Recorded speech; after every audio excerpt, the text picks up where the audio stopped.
It is 9:30. My wife is doing her hair, and it takes her about 2 hours to do it. So I was like, you know what? Let's go ahead and live stream. We might as well. We're gonna do some more practicing for the upcoming ARA event in Richard Burns Rally Pro. I don't know why I'm having a bunch of weird connections and disconnections. Like before I started the stream, it was like relentless. Like what the hell is going on? None of my gear was lighting up, or dimming and then lighting up, dimming and lighting up. So I don't know if it's like my, maybe I'll just like unplug everything and start over sometime soon. We'll see if it interferes with our racing here. But we do want to, I think I just made the game freeze by doing that. Okay. Yep, I did. For some reason, when I open that application up with this game, it freezes it. Freezes the game, not the app. I have to talk to Canvas about that, see if they can make it to where it doesn't do that. I mean, I don't think it's the application's fault. I think it's the game's fault. But who knows? Maybe it's something that can be corrected. You know, RBR is pretty picky with certain things. What were we gonna do here? It was this one. Oh yeah, it was Pian del Col snow. We're doing more snow stages. And specifically the Subaru Impreza N14 N4 car. Let's go ahead and get her going. Hopefully, yeah, we were having some control issues last night. I haven't done any warming up. Cortec, what's up? Snow stages, yes, we are practicing for the ARA event. So it's gonna be literally a snow event. So there we go. Let me make sure sound isn't too crazy. Ooh, it's all the way up. That was probably loud for you guys. Okay, now it should be good. Okay. Oh, see it. Okay, here we go. 30, left 4. How you doing, Cortex? 5, 4, 3, 2, 1, go. 30, left 4. I haven't warmed up or played at all today, so we'll see how it goes. 150. Left 4 and right 3. Turn long. Okay. 150. Left 5, 40. Right 6, 70. Left 5, opens long. 100. Right 5, long, stay tight. Then left 4, 150. Right 5, long. 70. Left 6 and right 5. Then left 4, 170. Ooh, that should be a left 4 Titans. Right 5 and left 4, long turn. There's no way that was a left 4. Doing pretty fine? I'm doing all right. I'm in some pain. I'm not gonna lie. I'm in a lot of pain right now. But we're fine in terms of the day-to-day. You know, we're doing all right. My grandma's here visiting for a few weeks. No one's done this stage in this car. Okay, we're gonna do this again. Yeah, ouch. I don't think that was a 4, but maybe it's because like I was positioned wrong. I don't know. It seemed like it was at least a 4 Titans in my opinion. I would have just called that a 3 if I was doing the pace notes on that one. But who am I? Besides the driver that's keeping us both safe. Me and the co-driver. Actually, me and all you. Whoever's in here with me, keeping you safe too. my head's behind this wheel. I could be pretty dangerous. I could put us in some danger, you know? Here we go. 30, left 4. 5, 4, 3, 2, 1, go. 30, left 4. 70, left 6. 150. Left 4 and right 3. Turn long. Oh, 150. great. We're having weird random disconnections again. I can't figure out what the hell's going on with my rig. 40. I think it's a grounding issue. Right 6, 70. Left 5, opens long. 100. Right 5, long, stay tight. Then left 4, 150. Right 5, long. 70. Left 6 and right 5. Then left 4, 170. Yeah, I don't trust this left 4. Yeah, this is definitely a 3. Right 5 and left 4, long turn. 70, right 5. We're dead.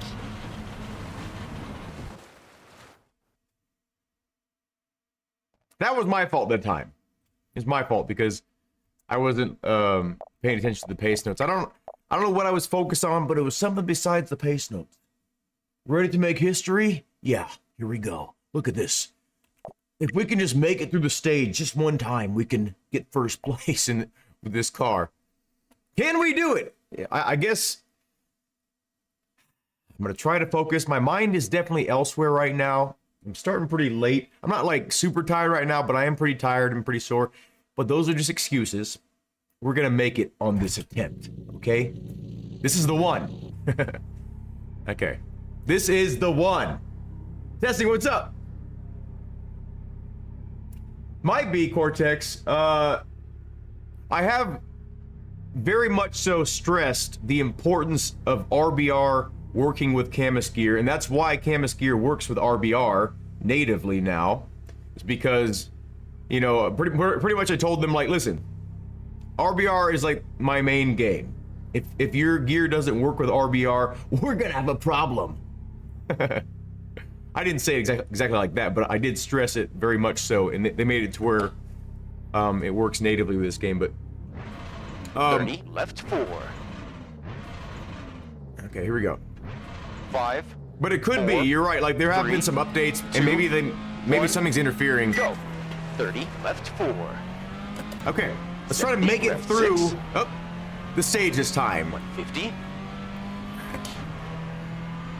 Left 4 and right 3. Turn long. I'm just gonna try to be careful. 150. See, nothing's really disconnecting, Left 5. but 40. there's some kind of miscommunication Right going on 6, between the 70. software. Left 5. Because I'm not losing any long. power or anything, you know what I mean? Like, I'm losing, 100. my patience. Right 5, I'm just joking. Long, stay tight. Then left 4, 150. Right 5, long. 70. Left 6 and right 5. Then left 4, 170. Oh, that was too early. Right 5 and left 4, long turn.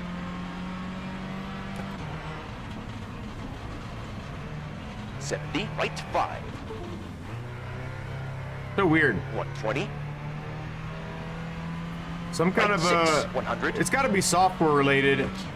Left 5. RBR 50. causes a lot of problems to Right begin 4, with, cut, but and left 4 cut. something new is 70. happening. Right Oh 6, no. 70. Okay, we're fine. Right 5. Oh, 50. see right there. Left Maybe 4, it's the very long. the tightens. shifter messing up here. I don't 70. know. Caution, right 3, open crest. 70. Left 4. Yeah, we have some kind of a grounding issue or something like that. This is the same thing that happened when this device wasn't grounded. Oh shit, grounded properly. I'm not having like disconnections, but like there's something going on. But you saw that, right? Like I shifted to fourth and then by itself it went to third. What could that be? Okay,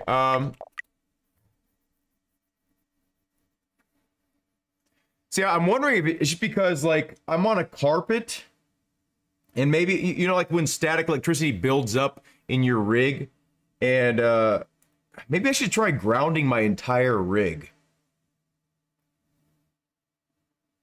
Like to a plug or something. I haven't tried that yet. I'm gonna try grounding my entire rig, because if you think about it, I mean, I'm racing in socks. Static electricity travels through, you know, metals and steels and stuff like that. And like my entire rig is just like this big metal device on a carpet moving around with a motion, like basically just like rubbing your head on a balloon. Maybe that's what's going on. And it's just like little mini jolts kind of sending electric signals to various parts of my gear.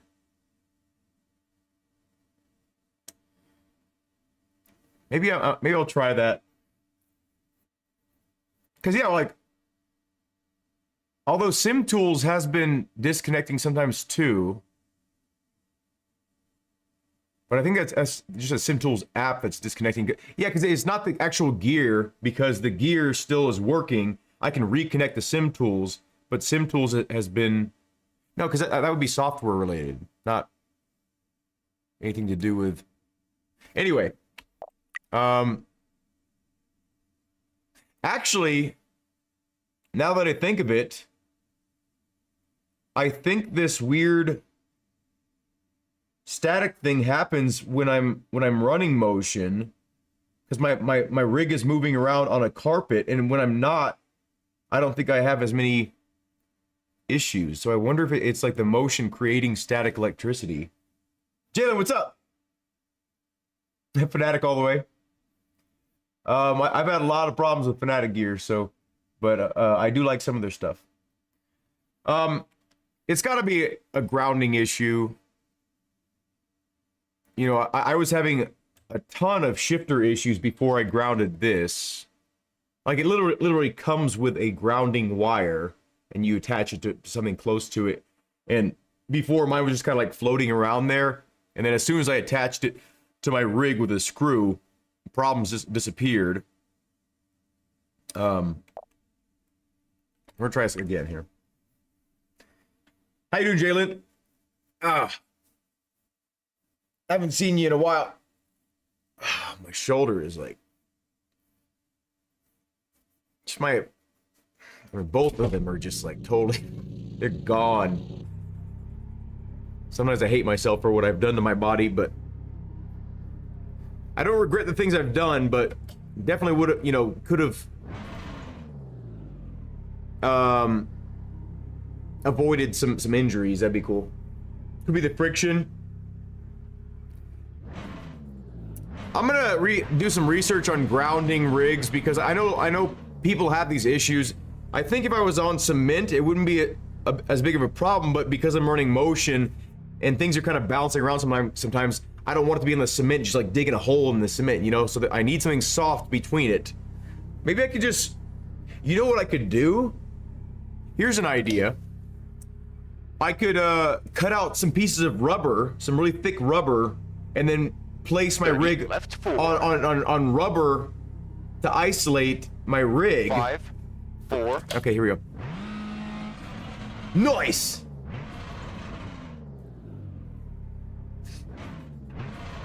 Three, 2, 1, go. 30, left 4. 70, left 6. 150. Left 4 and right 3. Turn long.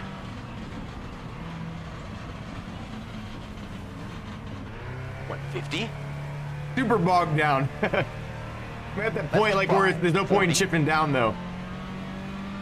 Right 6. Unless I'm bogged down like uphill, which I kind of was, I guess. Left 5 opens long. 100. Right 5, long, stay tight. Then left 4, 150. Right 5, long. 70. Left 6 and right 5. Then left 4, 170. Right 5 and left 4, long turn.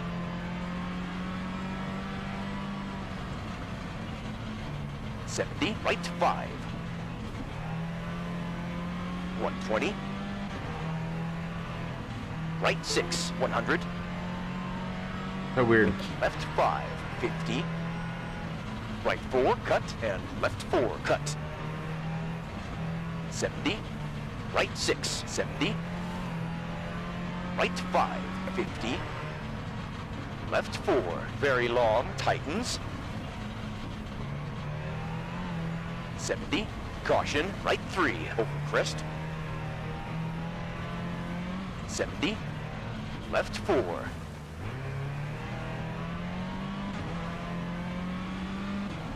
Then right That is 4, not- minus, stay tight. Oh, then man. left 3. That's left 4 Super tightens. long, opens, stay tight. Oh, wow. Wowee! I lost complete control of the car for a second there. 120. Stay Right tight. 4, 70. Right 3.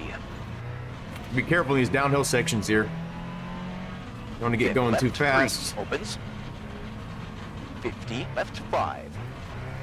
Get a little slidey 70, action. Right 6. 50. Brake. Caution chicane. Right entry.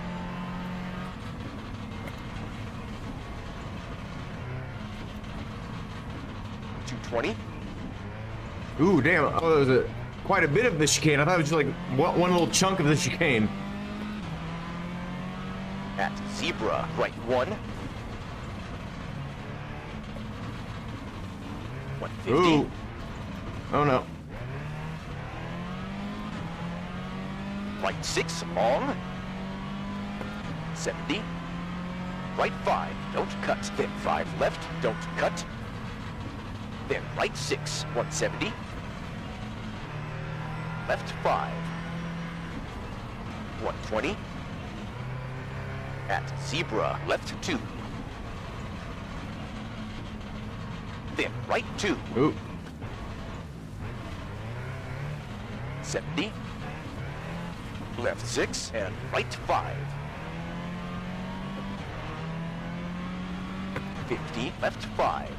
Then caution, right 5. Minus, over crest and at zebra, left 1.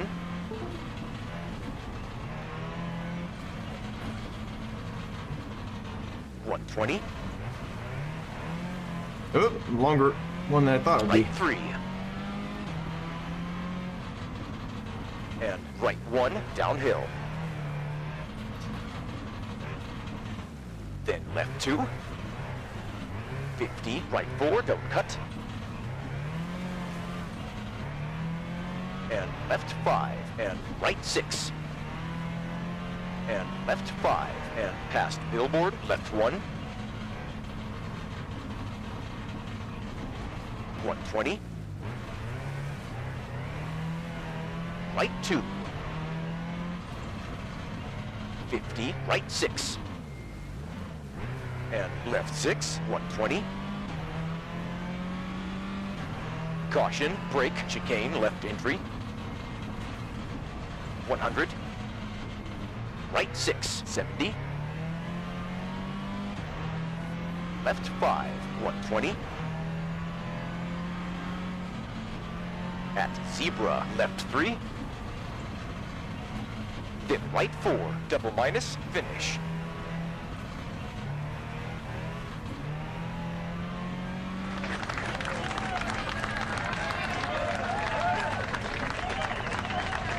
It's a really bad run, but good warm-up stage, I guess. Really wide open. Okay. Let's go, Tim Rig.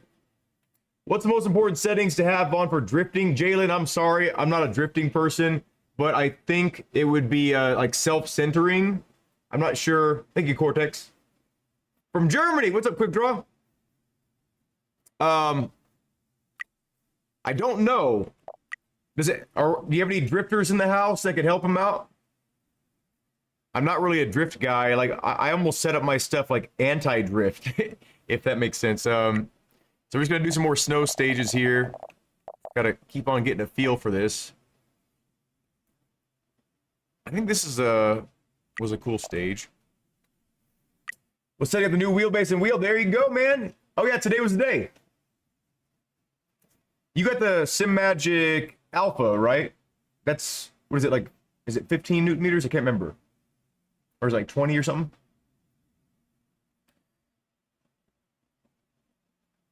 And you got the SimMagic, the round wheel? Yeah, 15. That's a forever wheelbase, man. So you should be set for life. Now, SimMagic wheelbases and their software is really good too. For the force feedback quality. Yeah, this is one of the cool stages, I think. This one got a lot better. Wait, as we went deeper into it. Round wheel. There it is, man. Glad you're happy. 70. 5, 4, 3, 2, 1, go. 70. Left 5, 100. Right 4 and crest 200. Left 4 and crest 270.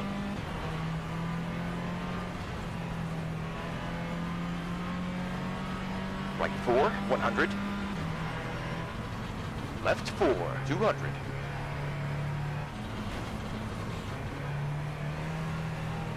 Left 4, long. And left 2, long. 50, right 5. Then crest 120. Right 4 and slight left. Then crest 150. Right 4 and right 4. 70, right 4. And right 2. And slight left 100. Right 4, don't cut, and left 4, and left 2. Then crest 350. Yeah, it's a cool stage. I like this one.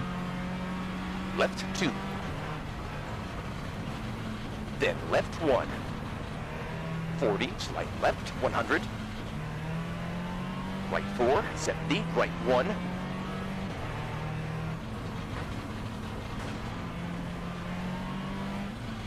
And left 1. 70, right 5, long. And left 2. 40, right 1. Oh. 50, left 4, then left 2. And right 1, then crest 70, left 4, 70, left 1. Then right 2, don't cut, then crest 70, left 2. And right 1. Then left 4 and left 4, 50, slight left and slight right, into crest and slight right and left 5. And left 2. Into crest, then right 1. Then left 4, 70. Slight right, 100. Right 2. 70, right 4. And left 4, and left 4, then crest, and right 5, then right 4, then crest, and left 4, 50, left 5, and right 4, into crest, and left 2, and left 4, 50, right 2, don't cut, 50, right 4, then right 2, crest, 70, right 4, finish.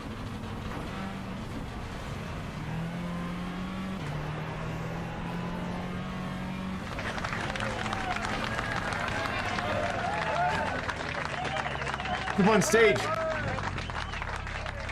Say, Glad so every time you update software, the wheels wouldn't register right. I'll take the $50, lost reselling it, have a problem. Oh yeah, because you have the Club Sport DD, or the Club Sport DD, right?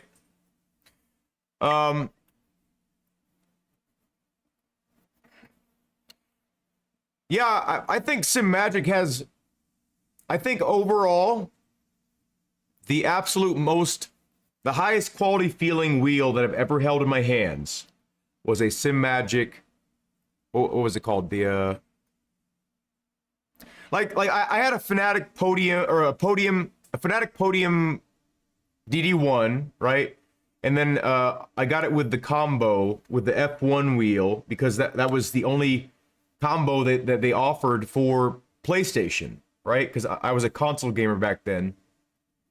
And that wheel felt amazing, but not for the price though. That's what I'm getting at here. Like the price of that wheel was, I think it was like $700 or $600, something like that. And I was like, damn, like, anyway, the SimMagic stuff, like it feels, I mean, obviously all these companies can sell things for less. They could sell them for less than what they're selling them for, right? Almost all of them, even the budget companies, right? Like Camus, like Moza. I want to try some Moza gear out. I've heard a lot of good things about them. But yeah, like even companies that are selling for cheap, right? Like can usually sell for cheaper, like, but they want certain profit margins.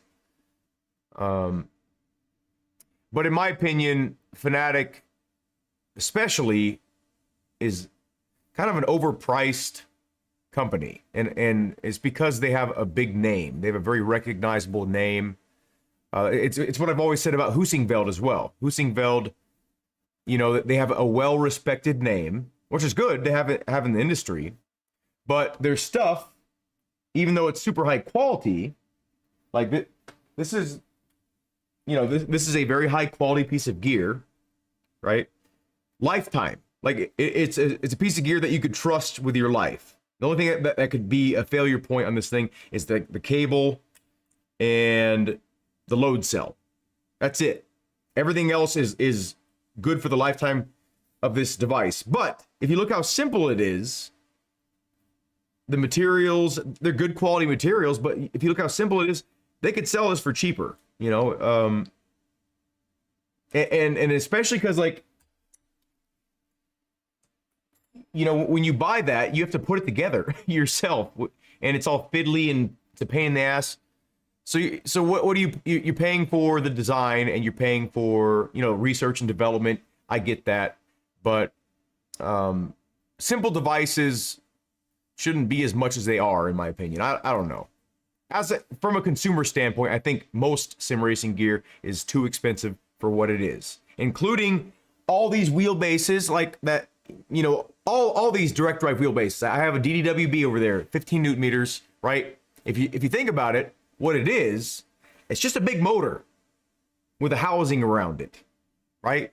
Got direct drive technology is a way to simplify the process. Direct drive, honestly, shouldn't cost more or much more than the previous technology, because for one, there's less that the people making them have to do to get them to work, right? It's magnets. It's less moving parts, right? There's less that can go wrong, and the technology's been around for motors. Electric motors have been around for many years. It's not a new technology, right? It's not something that just got created just for sim racing, just for this, it's a very generalized technology. So it shouldn't cost as much as it does. But they know that most people are not going to go out and make their own wheelbase out of like a washing machine motor or whatever, you know. They just know most people aren't going to do that. So they kind of got you by the balls, don't they? But we pay the prices. I've bought thousands and thousands and thousands and thousands of dollars worth of sim racing gear. And I don't have the means to make it myself, right? Unless I get some like DIY kit or something like that. But they know this, even though it's a technology that's been readily available for so many years. You know, Fanatec went out and they made a mistake, but I heard them loud and clear in their interviews. They said that the CSL DD was a way to cut manufacturing costs from the CSL Elite. It was cheaper for them to produce, unless he misspoke, which is possible, you know. But from my understanding, it was cheaper to produce, less man hours to produce the CSL DD, right? And it was supposed to take the place of the CSL Elite because there's not tons of parts don't need to be assembled by hand. It's just like a motor, housing. The housing is just a chunk of aluminum extrusion. Done, chop, done, chop. Drill some holes in the bottom. You got your housing, right? Like, it's a simpler device, direct drive technology, and they got us bent over, pop, pop, pop, spanking us with those prices. The most expensive wheelbase you can think of shouldn't be anywhere near that much money, but it is. Anyway,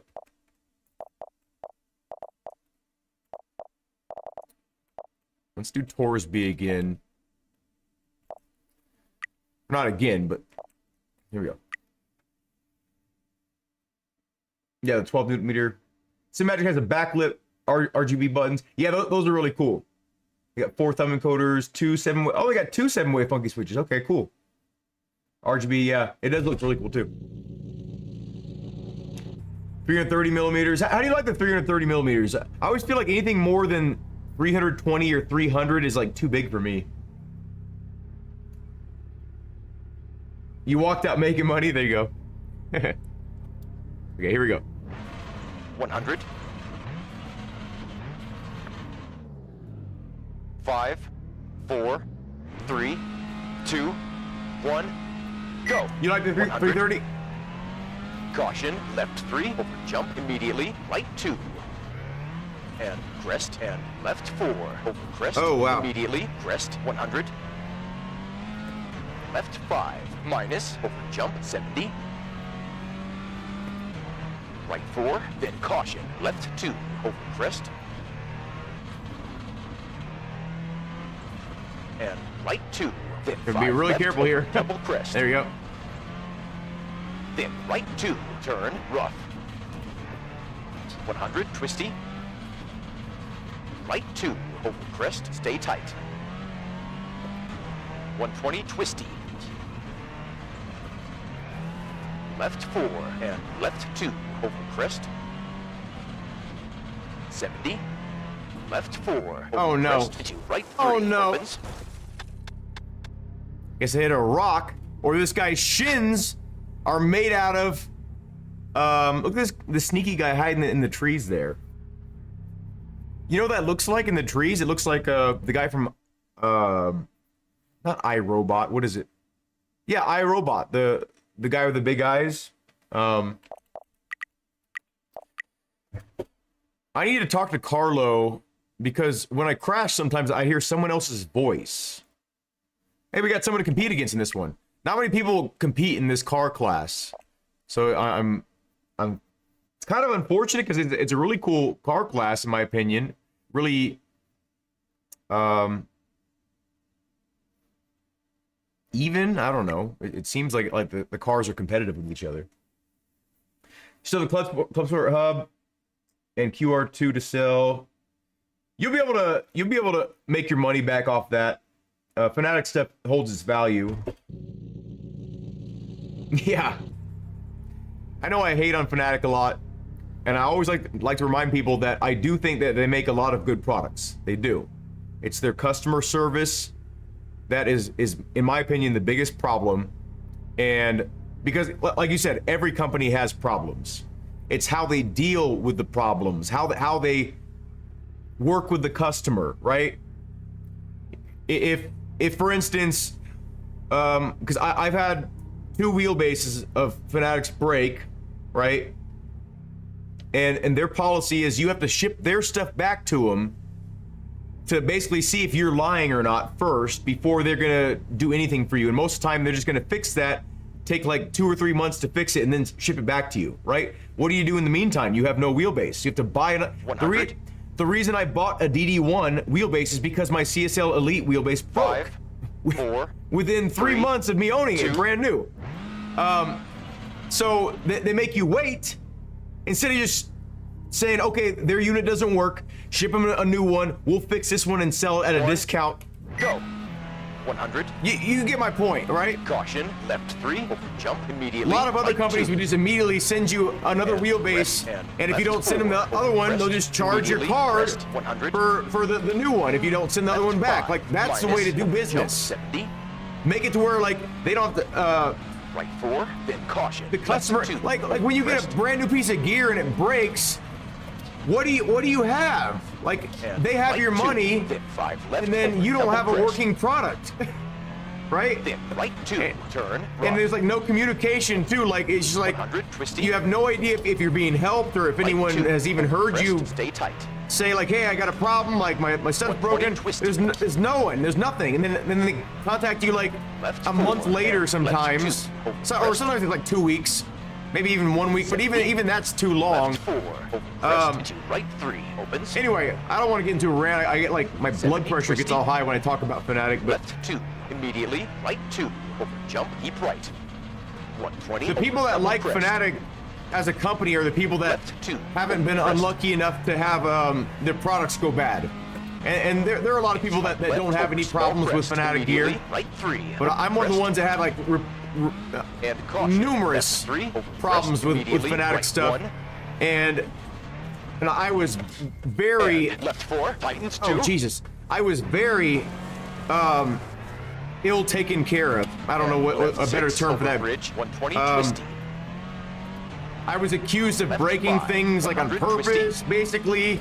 You know, they didn't believe that their stuff was. Double caution. I'm like, Right listen, 2, why would I break this stuff on crest, purpose? Like, I break. want to race with this stuff. This is my only gear at this point. Like, why? 300. Why would I be twisty. breaking this stuff for no reason?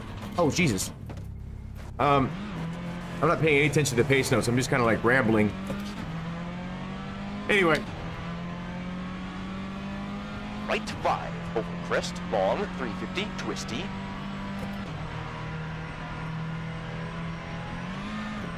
Right 4, minus, long, rock at exit. Immediately, left 5, long.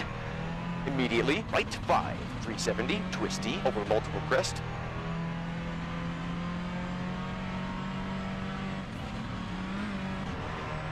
Caution, left 3, minus.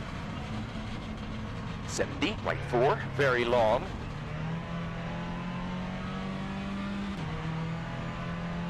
Then right 3, over crest, 220. Crest, 50, left 4, long. 250, keep right. Double caution, right 6, over jump, and left 4, at pole. 50, right 4, over crest, then left 3. 70 over jump, 50. Right 6, over jump, rough, 100, twisty. At house, caution jump, 70. Right 4, don't cut, 70. Left 6, tightens, 2.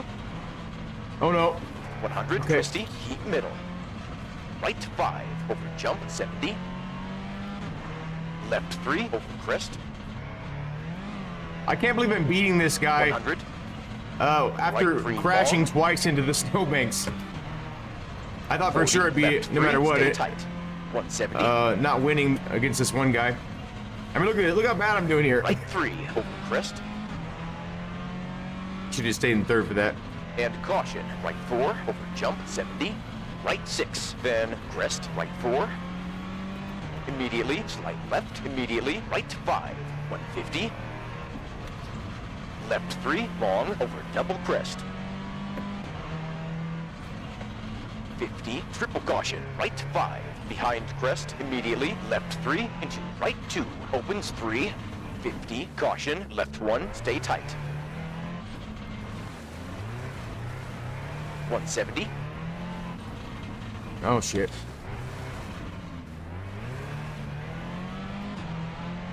right 4, rough, 100. Crest into left 4, then right 4, over crest, 100. Left 5, tightens 3, Oh, then right 4, and right 2. these pace notes are just wrong in some of these spots here. Left 5, then left 6, Oh, no. and right 4, then left 3.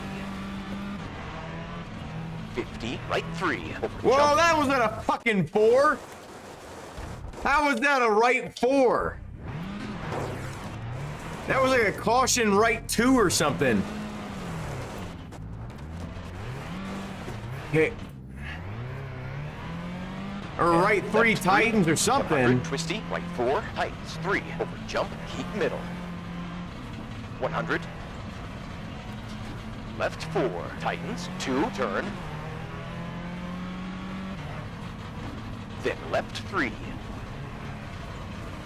I should have said left Titans. 6, 1 right jump, there. and left 6, long. And right 1. 200. Nope. Ooh, that was rough for you there. Right 4, 370, rough. I am still ahead of this guy somehow. I can't believe it, but maybe he made all the same mistakes as me. Double caution at flag, right 3, stay tight. 170, At flag? Where's a flag? left 5, immediately, right 3. 70, left 4, 50. Right 4, 100, twisty. Left 5, over crest and caution. Left 5, tightens 3, turn, downhill. Oh, we're dead. And We're dead. Right 3, tightens Oh my God. 2, turn a lot. Come on, all-wheel drive. Okay. Right at the finish. Into right 4, then 5 left.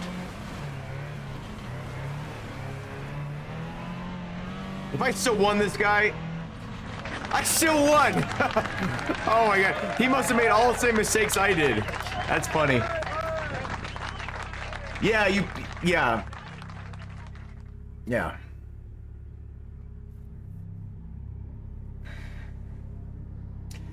Yes, that's what I told them.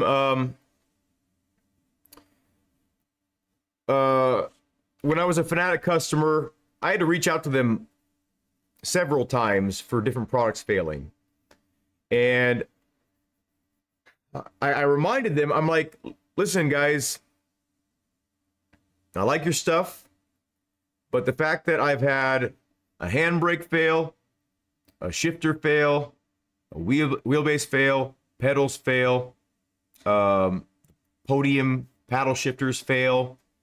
What else? The BMW Club Sport wheel failed. And then I had some weird manufacturing defects. Like I had all these products fail. I even had my DD1 fail a bunch of times, and I needed the power supply failed, right? I needed a new power supply. And then after I got the new power supply, I had issues with the wheelbase shutting off mid-race. I remember I think doing some like Gran Turismo sport event or something like that. I can't remember what I was doing, or not sport, Gran Turismo, whatever it was, Gran Turismo on PlayStation 4. I was doing like some online stuff on some game, and the wheelbase kept on disconnecting after about a minute or two every single time. And then it stabilized for a while. So I was like, okay, I'm safe. And then I did it. I'm like, okay, I'm gonna enter an online championship or something like that. And then like halfway through the race, it just stopped working. And I was like, what the fuck? You know, like it wasn't just like no force feedback. It was nothing. I went straight into a wall. I couldn't steer. I'm like, what the hell? You know. So it ended up being a firmware issue, and then that issue got corrected. So, but I still had a failed power supply. My carbon fiber panels wouldn't stick on the sides.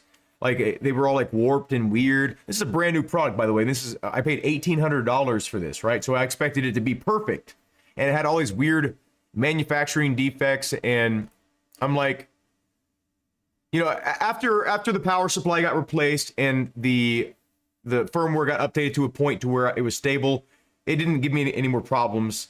I ended up selling it though because I never used 20 Newton meters ever, except for like one time when I was like, let's see what 20 Newton meters feel like. After you feel it, you don't ever fucking use it again. There's no point.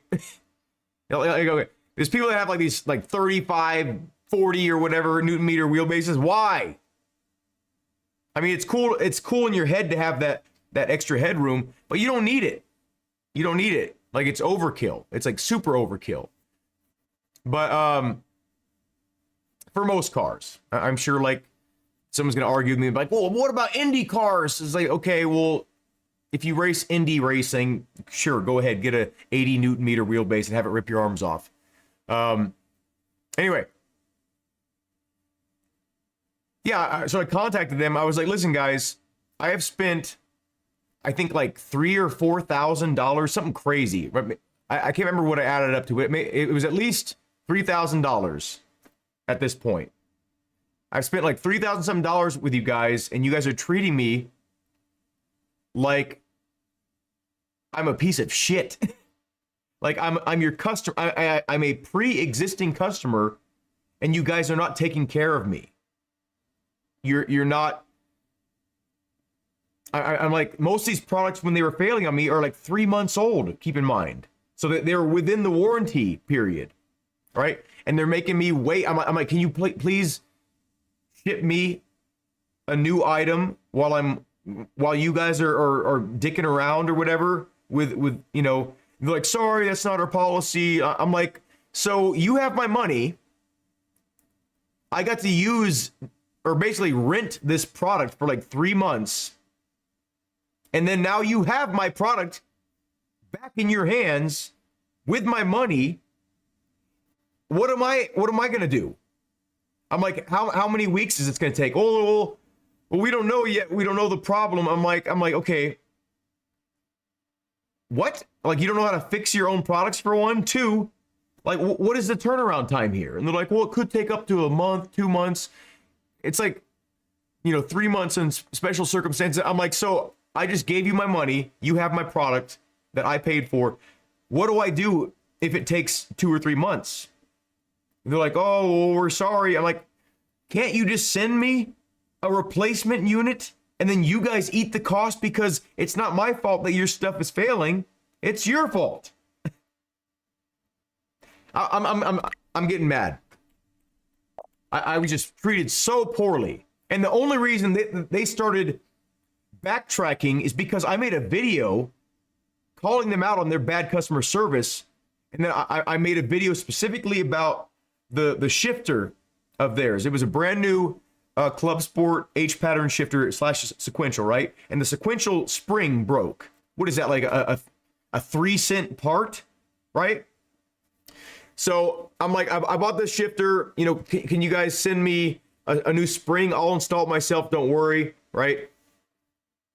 I let them know, like, I'm like, here's all the products I have bought of you guys. Like, I'm not trying to take advantage of you. I make YouTube videos. Like, my reputation is important. I'm not trying to lie to you to get free springs, you know, free Fanatic springs. Oh no, like, better not ship too many of those out. Like, I'm not trying to take advantage of the situation here. I'm just trying to make my product work that, you know, you guys sold to me and is already broken, right? That's all I'm trying to do here. And they're like, well, unfortunately, you know, I'm like, unfortunately what? Just send me a fucking 30-cent spring or whatever it is. They made me pay for the shipping and they made me pay for the spring part. I'm like, are you serious? They're like, the only way we can do it under warranty is if you send it to us. And I'm like, so you want me to send this part or this shifter over to you? That's going to take about a week to get to you, right? Then it's going to sit in a warehouse until you have time to get to it. And then it's going to take your technicians a week to fix it. And then it's going to take another week to get back to me at least. And that's if the process is perfectly efficient. right? I mean, you're going to make me sit there and then not have the product that I paid for this entire time. Just send me the spring. It'll take like 2 days to get here. Can you overnight ship it to me? I'll replace it myself in fucking 5 minutes and then it'll be done. But no, they made me pay for the spring and they made me pay for the shipping because I refused to send it back to them for warranty service. I'm like, listen, guys, I'm not a fucking idiot. I know how to fix this. I opened it up. There's 4 screws here. The spring is broken. I can fix this myself. As a matter of fact, it'll save you guys the trouble of having to do it. This is helping you. You're helping you help me by just sending me the spring. And then, so I made a video about that. I'm like, this is the kind of customer service you can expect from a company after spending like $3,000 with this company, right? You have no preferential treatment.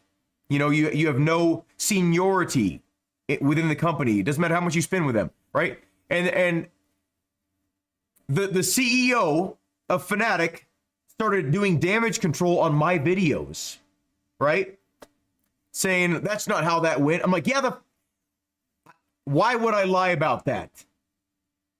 They're like, of course we would send you a spring. And I'm like, either you're not training your employees properly, right? Or that's what happened, because that's what happened. I'm like, I couldn't believe he was calling me out and saying that like that's not how we do business. That's not how we treat customers. I'm like, well, that's funny because you've treated me like that. How many times now have I ARA made products with you all? I'm like, and I remain calm. Keep in mind, like it was only through repeated offenses on their part where they just ignored the hell out of me, and then basically accused me of being the problem with their products. Like, I mean, you see all the products I have. I'm not breaking my stuff all the time, right? So,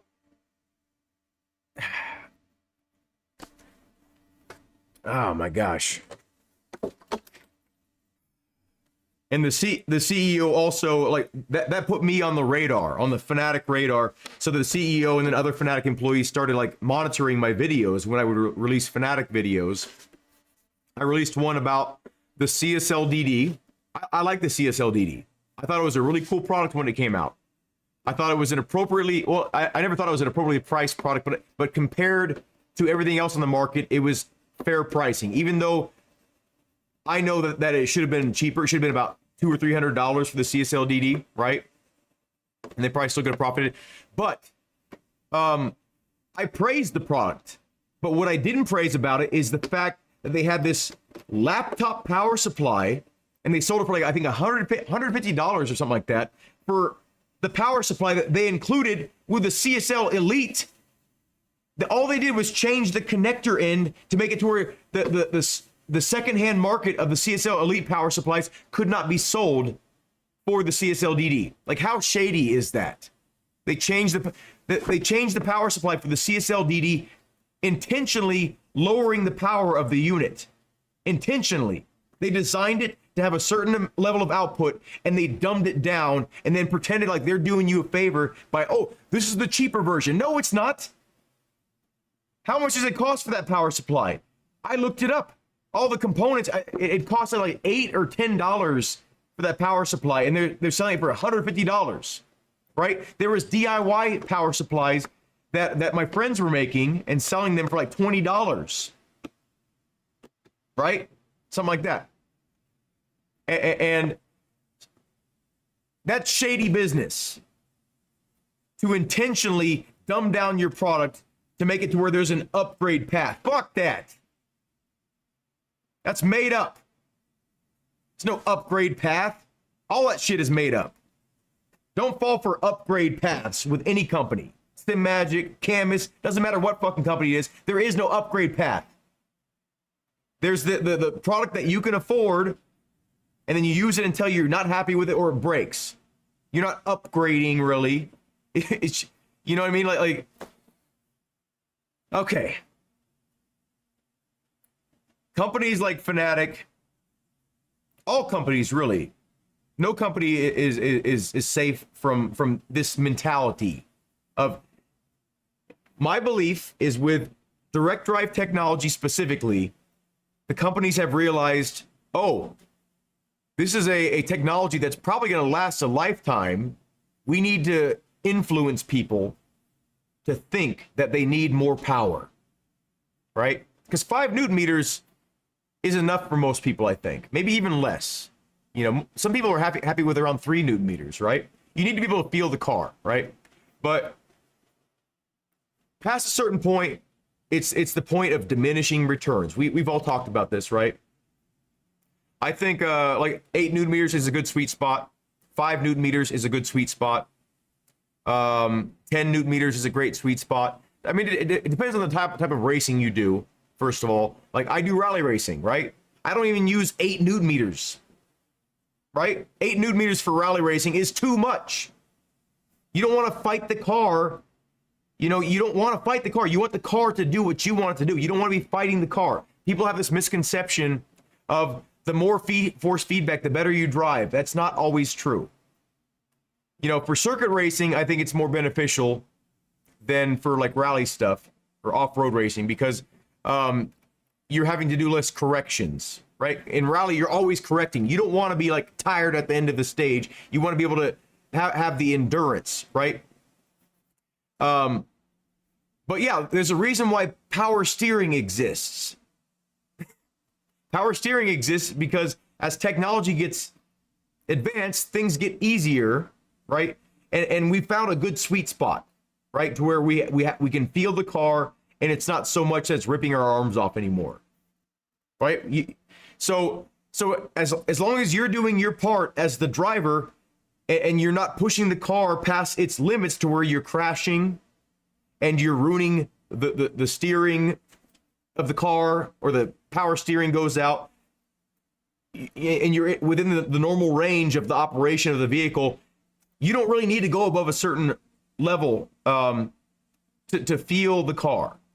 You know, it might not be like 1-to-1 with what the car would be doing in real life, but you have enough sensation to drive well, right?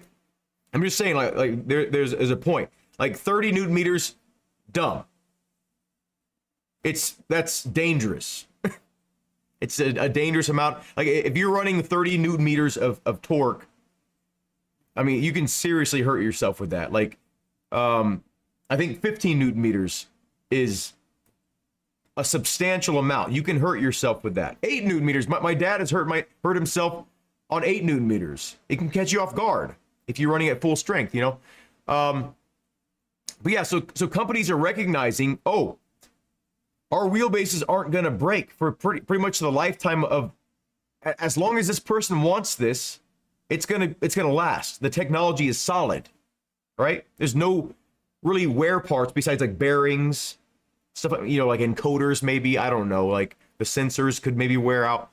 But for the most part, the technology is so sound, companies are realizing, uh-oh, what if someone's satisfied with our product? That's not what we want. We want to implant in their mind that, oh, you know what? Let's release a 6 Newton meter wheelbase, right? And then we'll make it to where like the people that have a 3 Newton meter wheelbase are going to want a 6 Newton meter wheelbase, right? And okay, so that the person that bought that 6 Newton meter wheelbase, let's release a 12 Newton meter wheelbase, right? Because it's like it's an upgrade. It's not an upgrade if you don't need it.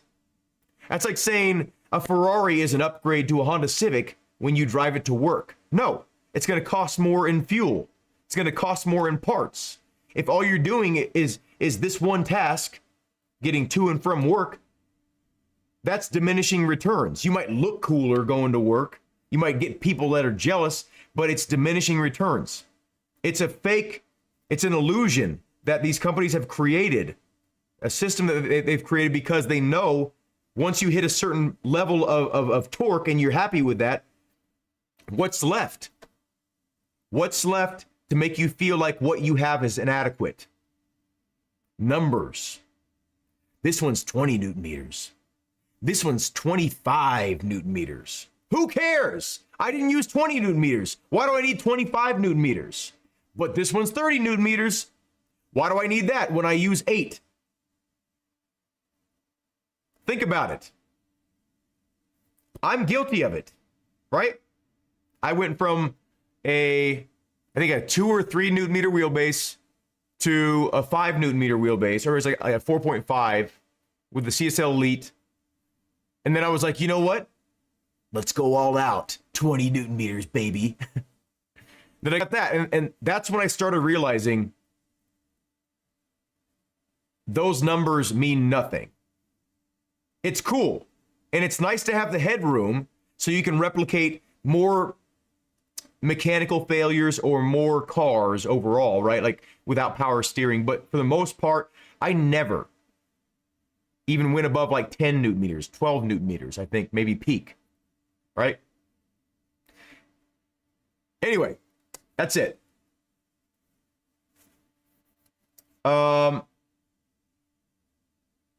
Everything Fanatic I bought failed. Pretty much, almost. I do have some Fanatic products that are still going that I gave to my dad. He has a CSL DD. It's running strong. I gave him my Fanatic V3 pedals, and those are still going strong. And that's it, though. 8 FTW 8 is a great number, man. It really is a great amount. Now, I'm not trying to shame people. Don't for wanting more. What I'm trying to make you aware of is you need to find what's right for you in terms of how things feel, right? First of all, general rule of thumb number 1: if you're running your wheelbase at max output at all, 100% of the time, you have the wrong wheelbase. And in that sense, an upgrade would kind of make some sense. I'm saying, but there's a sweet spot. And I think like 12 to 15 Newton meters seems to be a really good zone for like a forever wheelbase. I think 8 Newton meters, 5 to 8 Newton meters is a good average amount for the majority of people. But I think 12, maybe 10, like anywhere from 10 to 15. I think that zone is like, there's absolutely no point in going over that.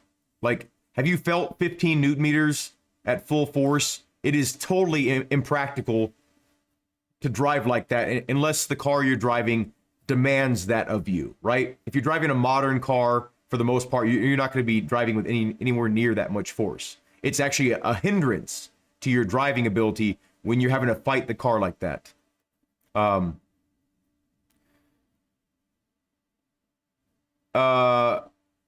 there are instances like with some open wheel cars where you'd want high torque figures. But I'm saying as a rule of thumb though, if you're running at 100% at all times for any reason, you do need a stronger wheelbase. But past a certain point, it's ridiculous. Says Te Falta Mewing. I'm not sure what that means, but how's it going, Augustin? You only bought the Alpha because I didn't think the Alpha Mini was enough at 10 Newton meters. If you haven't tried 10 Newton meters, actually, wait, you had a 12 Newton meter, so you know what that feels like. Never mind. You spent $7,500 to $10,000 at Fanatic. Whoa! You spent $10,000 with Fanatic? Holy shit, man! And you got treated like that? That's fucking insane. At least 5,000. Okay. Yeah.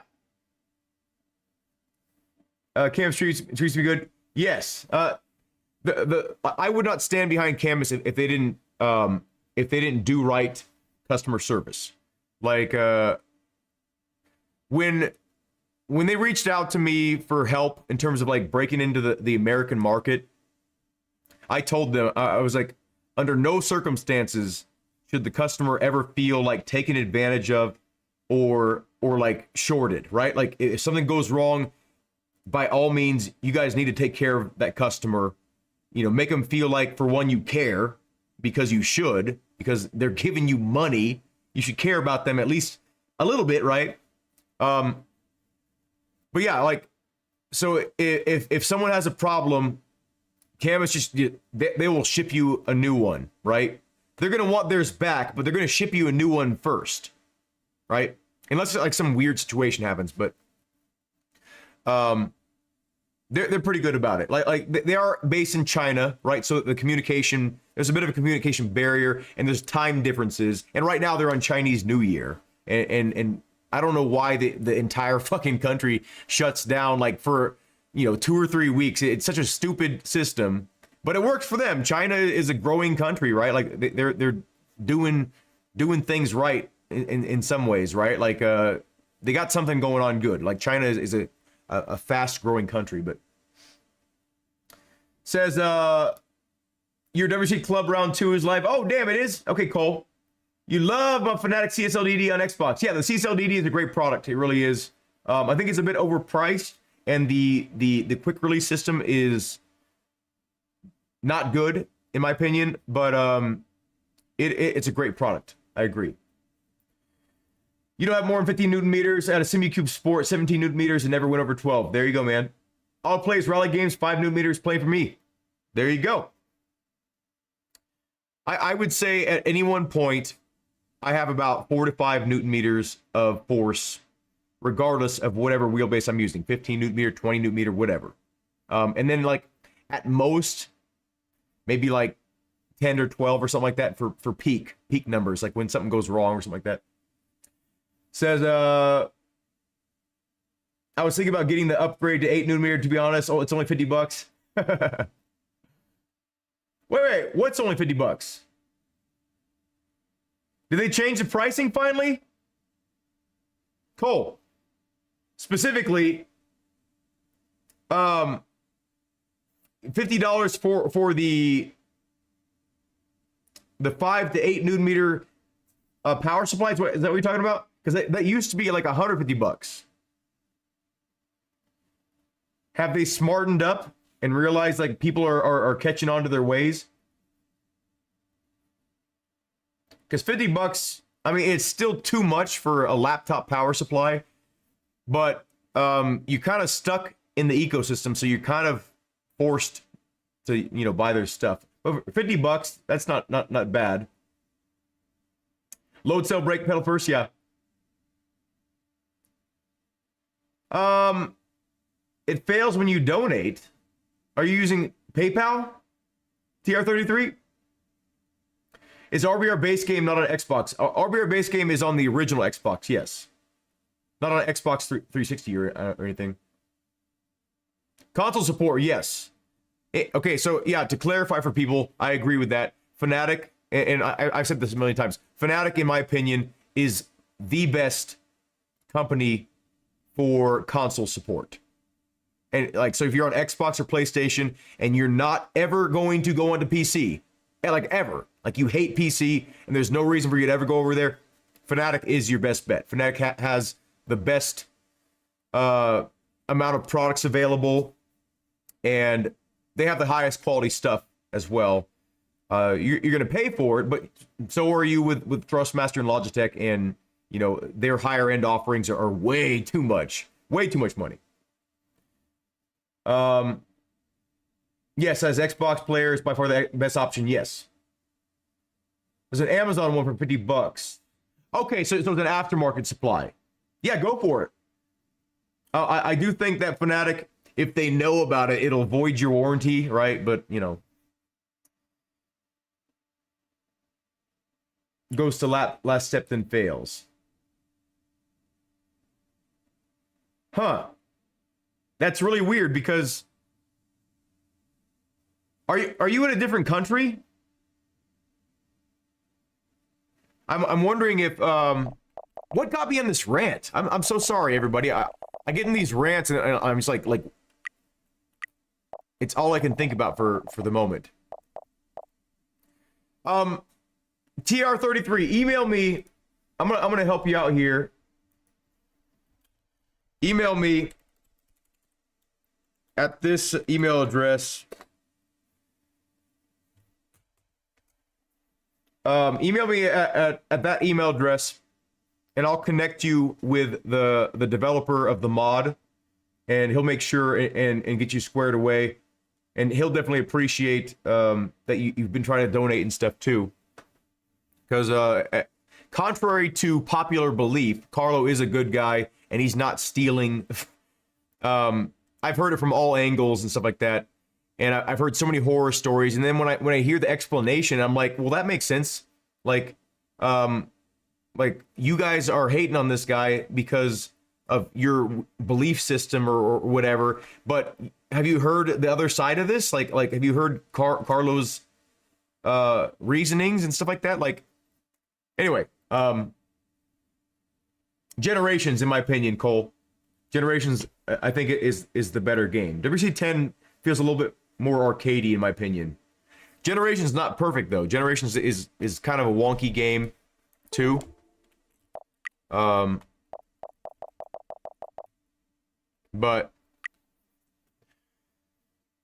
I mean, I hate to say it, but I would recommend WC23 over Generations because WC23 is a more polished game.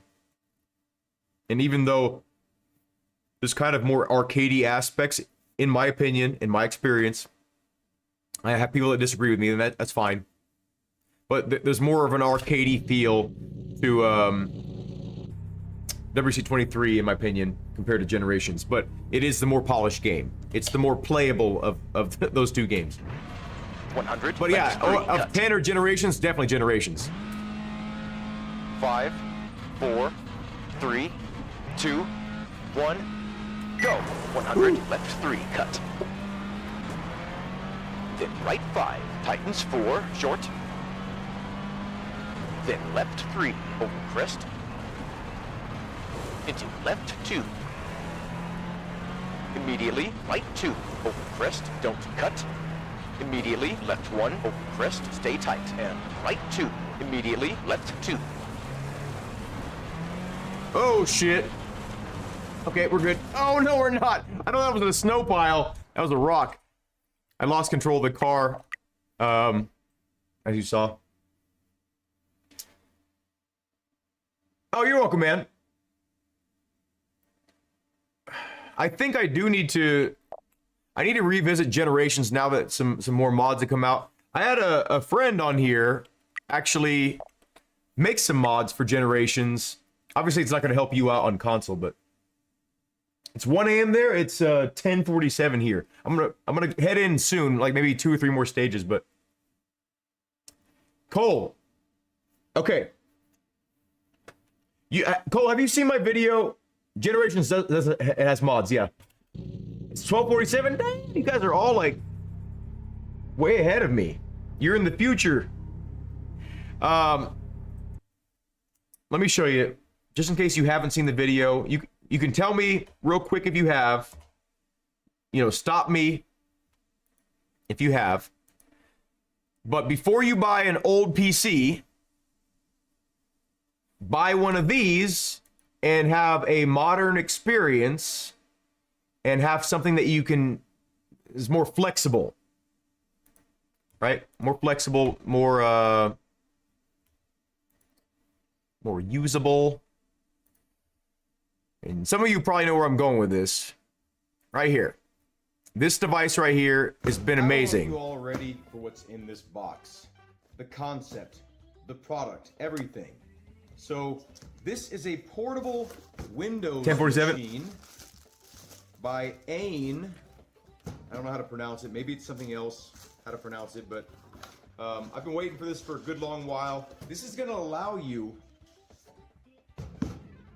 to race, not only on the go. If you're stuck on console and you're like, I just can't afford a PC, now you can. And here is the device itself. Whoo! Wow. Very premium feeling. Wow, look at that. That's some serious cooling for a handheld device. Got some back buttons here as well. So what we're going to do with this device is we are going to run a set of Corsa on this, and then via You can run RBR on this like 180 frames per second. You can run a set of Corsa at like 100, I think 120 frames per second is the highest I got, or 130 or something like that. On low settings, by the way. You just hook it up through USB-C. You can connect any wheelbase you want to it. And I took this device on the road with me and played Assetto Corsa with my dad in a motel in Texas. My dad was in California, right? I played online games. I hooked up to a TV. It outputs 720p, so it's not like the highest resolution. But this model I think was $280, and I think the base model Loki Zero is $250. That's the 4 GB model, and you could definitely play like Richard Burns Rally on the base model. But I would recommend the 8 GB model so you can play more modern games and play this thing in bed. USB-C. But this is a handheld Windows PC. Peripherals to this device. Very nice. Okay, let's turn this beast on for the first time. Runs Windows 10. Whoa.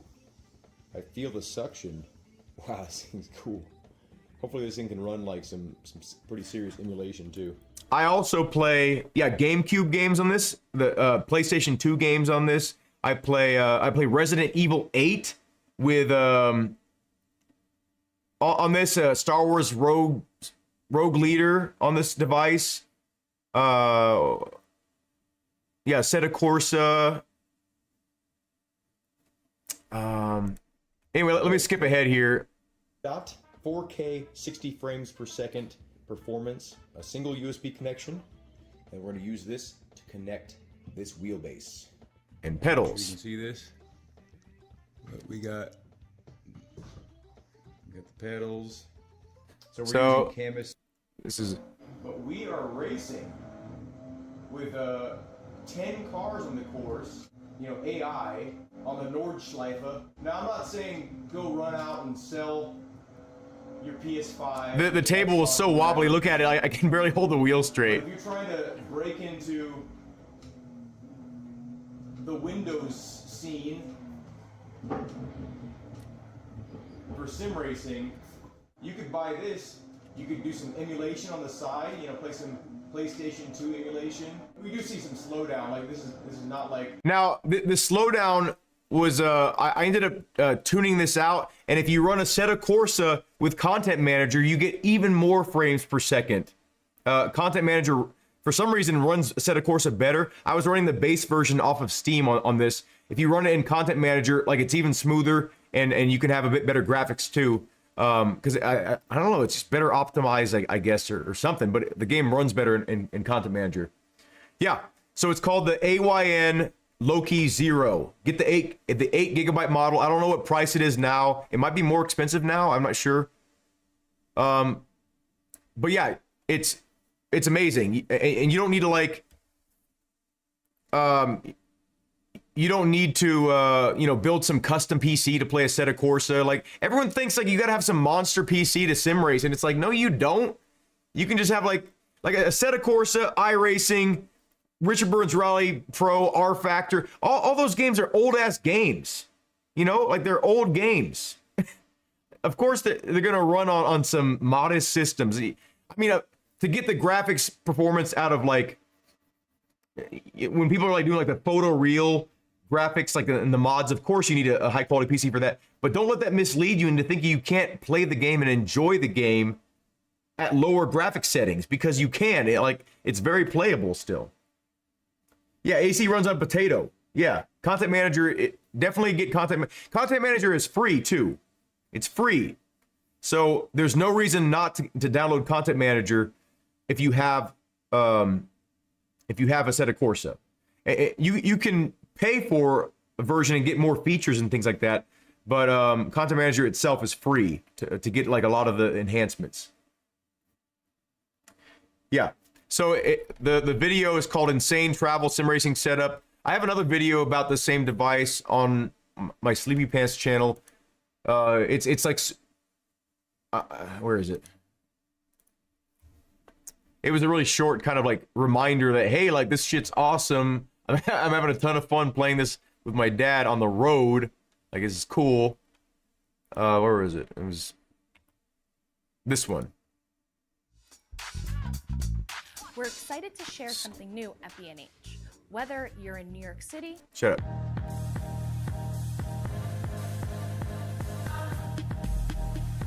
quality of the video is horrible, but this is my setup here.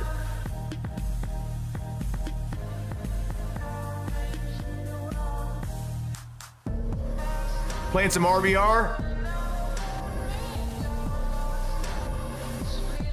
Look at this. 120 frames per second. You see the frame counter up there? Watch up here. Well, 117 right here, but like this is RBR Pro I'm on right now. 117, 120 frames per second right there. Like the quality of the video is fucking horrible. I don't even know why I released this. That's probably why it got 337 views. But anyway, it's a good example of you could sim race on the go with this thing, or you can just have it be your main PC. You know, you can hook it up to a USB power C power cable, and then, you know, anyway, whatever. You get the point. I have a few videos about that. Here we go. Yeah, you can, Cole. You can download whatever stages you want or courses you want on AC, whatever cars. It's Content Manager. And RBR, like, you download whatever stages and cars you want. Yep, all on that device. 100, left 3, cut. Don't buy some beater PC that you're going to be dissatisfied with. Just buy a new device and be able to play PC games in bed. 2, 1, go. 100, left 3, cut. I play Skyrim at like ultra settings on that device, and it looks amazing at like 720p. Like it's actually, I think I'm running Skyrim at 1080p. Yeah, I think I'm running Skyrim at 1080p at like max graphic settings, no slowdown. Actually, like sometimes when you like the load times are awesome too. Like I remember playing that game on PS3 and the load times were insane. It was like you had to wait like 5 minutes to make a sandwich, and now it's just like, oh my god, Skyrim is so awesome on that device. Anyway. Then right 5, tightens 4, short. Then left 3, over crest. Into left 2. Immediately right 2, over crest, don't cut. Immediately left 1, over crest, stay tight. And right 2, immediately left 2.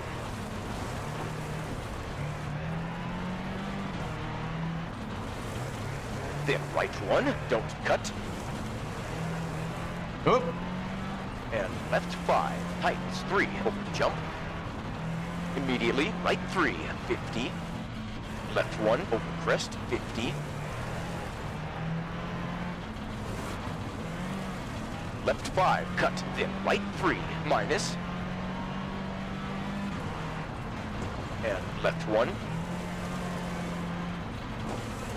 And right 1. Ah, damn it. Okay, 1. we're good. Lost some time there.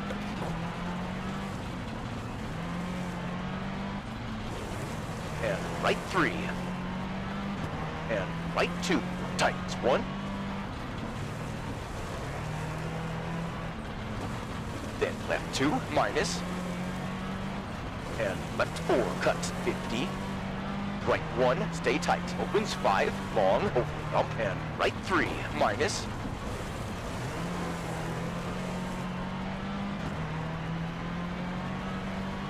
.150, twisty. Caution, right 3, short, slow down, into square left. 70. Right 3, 100.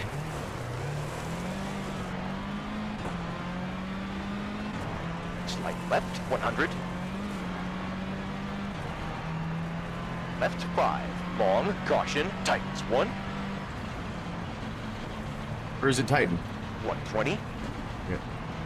Right 5, over crest, 100. Caution, right 1. Should hit Titans late. 200, twisty, over crest. Slight left, 70, twisty. Left 2, over jump. And left 1, turn. 70. Slight left over crest 150. Slight right 50. Right 2.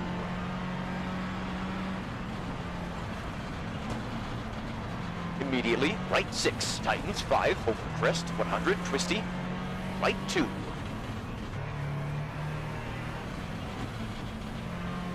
.120 twisty over jump. Slight right over crest. Tightens 3. Immediately left 2. Don't cut. 70 twisty.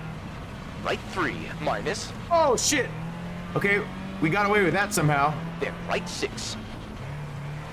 40 left 3 minus. 50 twisty. Left 1 double.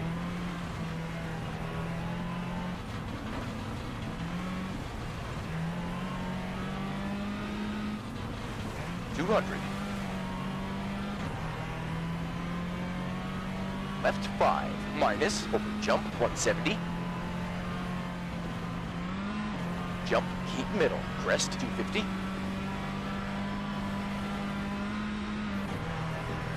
Right 4 40 twisty. Right 1.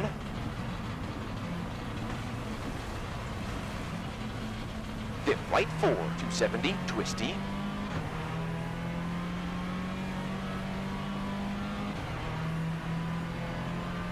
Left 6, immediately jump, keep middle, crest 170.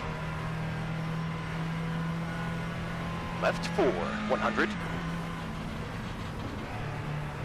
Left 4, minus, immediately, crest 100. Caution, left 4, tightens 3.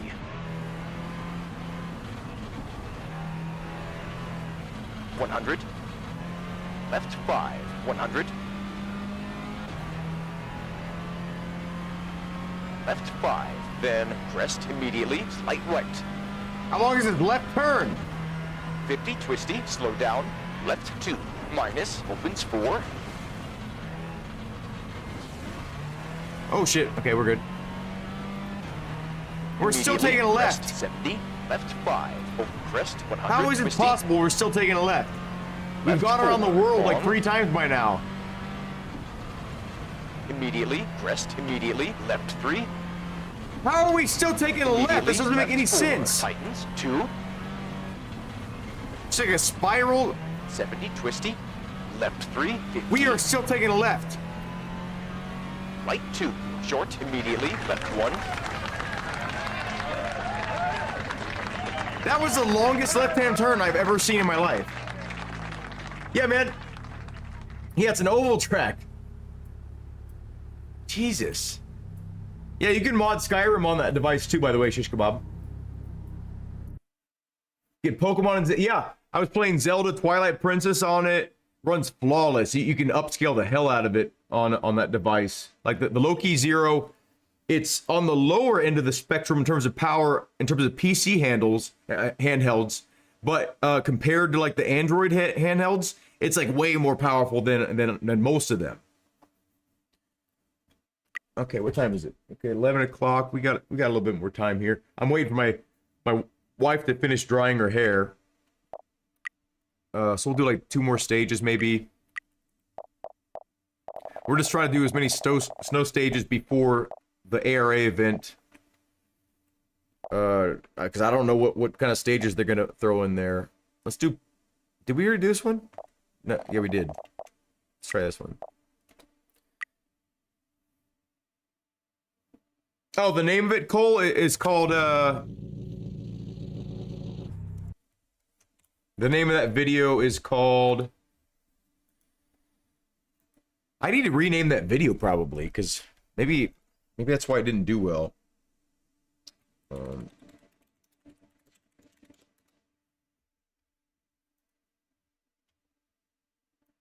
So the video is called...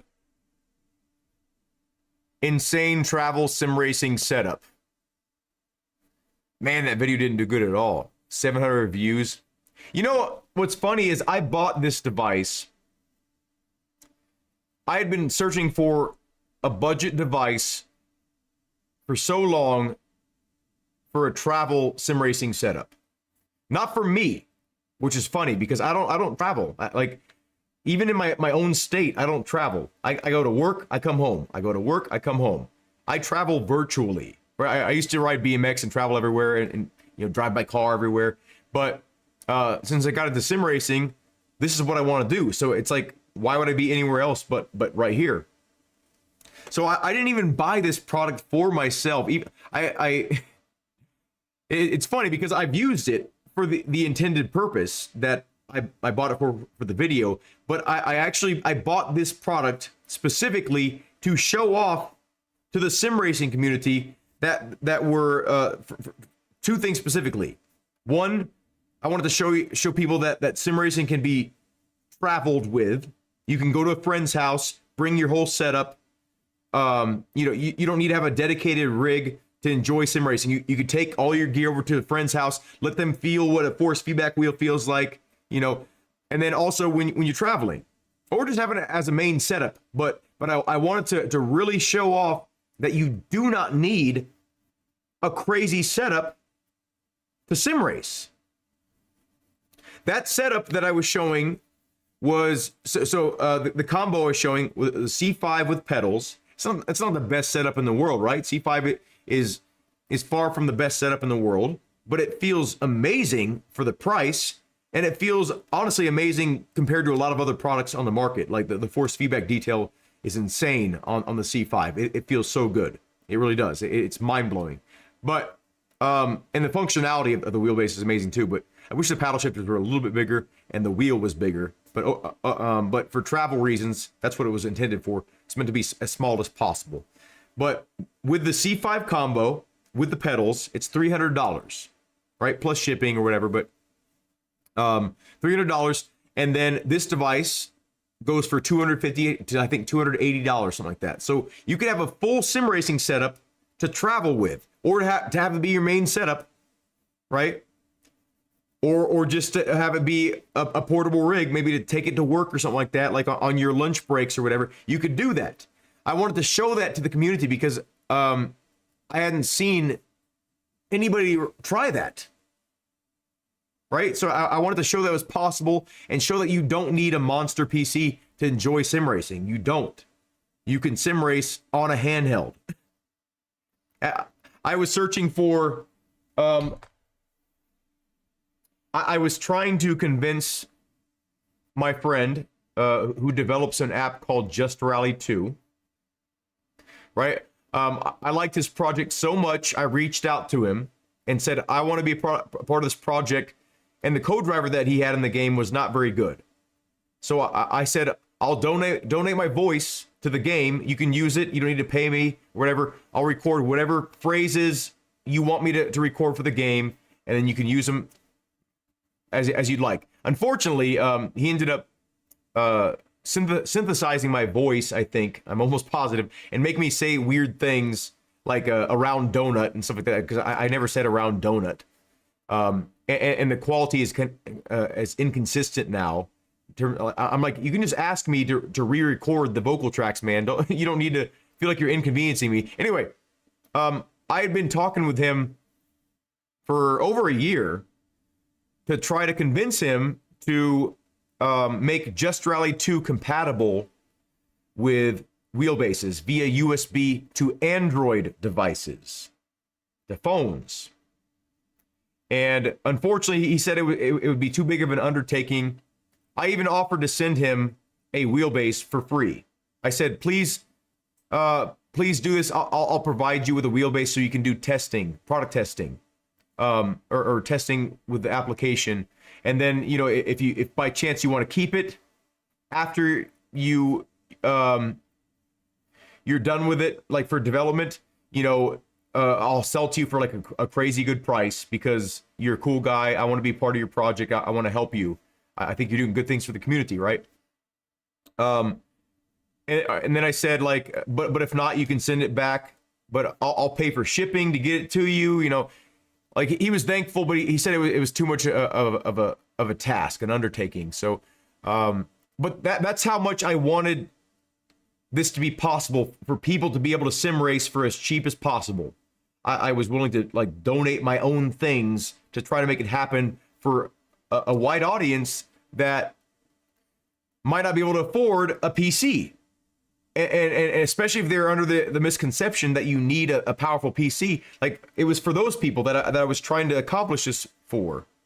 You know, because everyone's got a phone.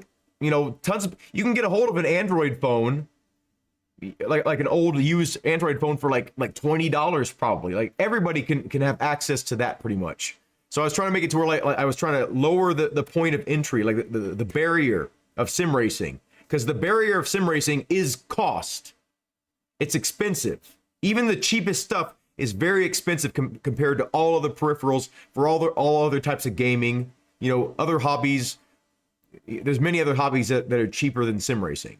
Sim racing provides a lot of quality entertainment, and it's most of the time a one-time purchase, like a one and done purchase. You know, like your stuff's not breaking all the time if you choose the right gear. But I wanted to lower the cost of entry for people that couldn't afford it. So I wanted to create options. And this was the best thing I could find to show people this is possible. You know, I love the device, but I would have never bought it if I wasn't trying to show it off for the sim racing community. And I'm really sad that it didn't get more views and more people didn't catch on to the points I was trying to make. You know, like, and I still have tons of people saying, like, coming up to me and be like, hey, I really want to play RBR or Assetto Corsa, but I can't afford a PC, or Assetto Corsa with mods, or BeamNG, but I can't afford a PC. And I'm like, you're the demographic that I'm trying to reach with my message, you know, and I still have to refer people to this concept. And I'm just really sad that for whatever reason, the algorithm or maybe just the concept is just not popular. But I'm really sad that this didn't get to, more people didn't get to see it. But that's what it's called, Insane Travel Sim Racing Setup. Maybe I need to rename it something else to help with spreading the word. Because everyone's like, oh, I would love to sim race on PC, but, you know, I just can't afford it. And I'm like, yeah, you can. Sell your PlayStation 5, sell your Xbox while they're still worth something. Sell them right now, buy this, and you can sim race right now. But if not, start investing in it. If you're into VR, if you're into horror games, if you're into sim racing, PC is where it's at.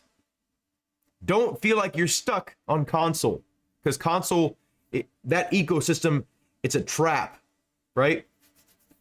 There's a lot of great games that are exclusives, right? But just like how sim racing companies trap you into their ecosystems, be careful. Same thing is happening on console. They're trapping you in their ecosystem, so you buy their controllers, right? Their only approved PlayStation stuff can be on PlayStation stuff. Their approved game list, their approved whatever. You can't mod things. You can't do this. You can't customize this. You can't do that.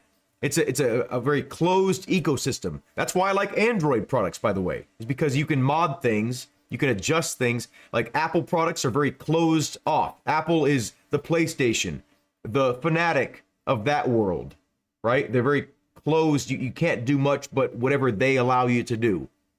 And I don't like that. That's why PC is where it's at. Anyway, here we go.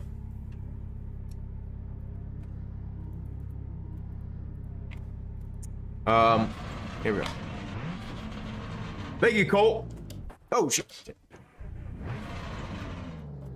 Cole, the Odin 2 is an Android device. That is, that won't run Windows. 5, 4. Oh, nice, 3, man. 2, 1. Go. I'll talk to you in a second, 3, virtual reality. And left 5. Long.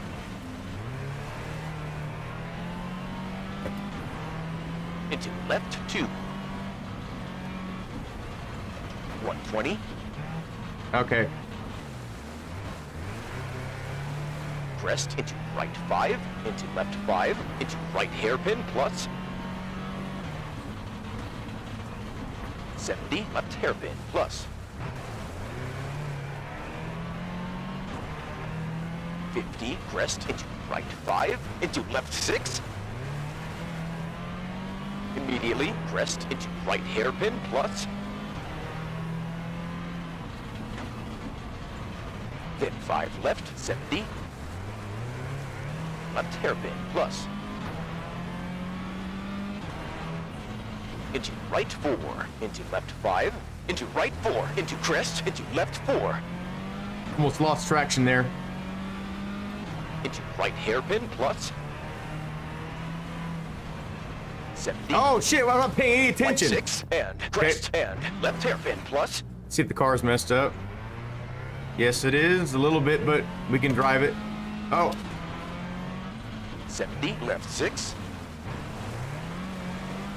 cut the hell out of that corner. Into left 4, crest, 70. Right 6, 70. Might as well practice for some Right 5. don't mechanical cut. failure too.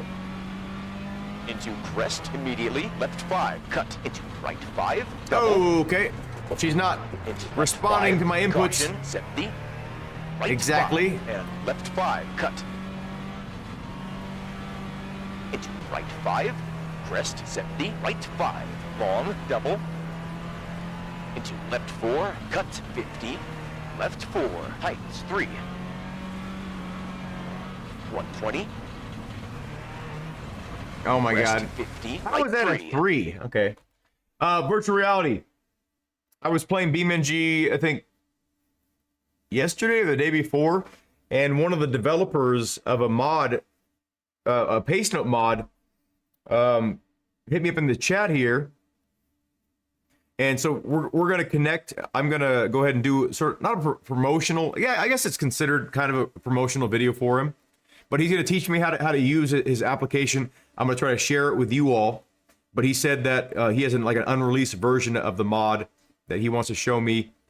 And so he's gonna give me a detailed breakdown of what all the mod can do and how to set it up. And then I'm gonna share it with you all. And I think it's going to be the first, maybe not the first, but like one of the first truly game-changing steps made for BeamNG to actually turn into a worthwhile rally experience. It's been a good rally experience for a while. Like you could turn it into a rally game, but it's not quite there with the accessibility, and it's not really geared towards rally. It's kind of like just open world sandbox. You know, you can do whatever you want there, but for the most part, it's not really like super friendly to rally racers. You know, there's a lot of decent content out there. There is, but it's not like so. You can't just like push one button and then just have everything work and have it all laid out for you. You know, and have like a dedicated user interface for rally stuff. Like, that's what the game needs, right? Like, you need to be able to push one button and then start it, like, kind of as a rally game. And it's not there yet. I think eventually there will be mods for that. And maybe there already are that I don't know about. But there's a lot of stages that have been made for it. There's a lot of Pace Note mods that have been made for BeamNG. And obviously, the physics are always getting closer and closer to reality with every update. So, like I said in the past, I think BeamNG will eventually be the sim racing game or sim driving game, because it can be anything. You can do pizza delivery in that game probably, but sim driving game. It's a very forward thinking game, and as I said, once it's well optimized, once it is just more approachable to the masses, it will, I think, take over as, like, you know, because how right now Assetto Corsa is kind of that game. Like, when you get onto PC, the first sim racing game you need to have is Assetto Corsa, right? Because of all the mods, because of the community, right? You can turn that game into anything. But there are some things that Assetto Corsa is severely lacking, right? And that's in the physics department when it comes to crashing. It sucks. I haven't ever crashed in that game and felt the damage that I've received is appropriate. Ever. Not a single time. So, and then the collision, there's some weird collision things with that game too, that need to be worked out. And there's a lot of things that like don't even have colliders, like on a lot of the mods. But anyway, so basically what I'm saying is, once BeamNG becomes like even closer to reality in terms of what it's simulating, and the engine, the game engine itself is optimized to run on more PCs without having to like lower the graphics settings a ton.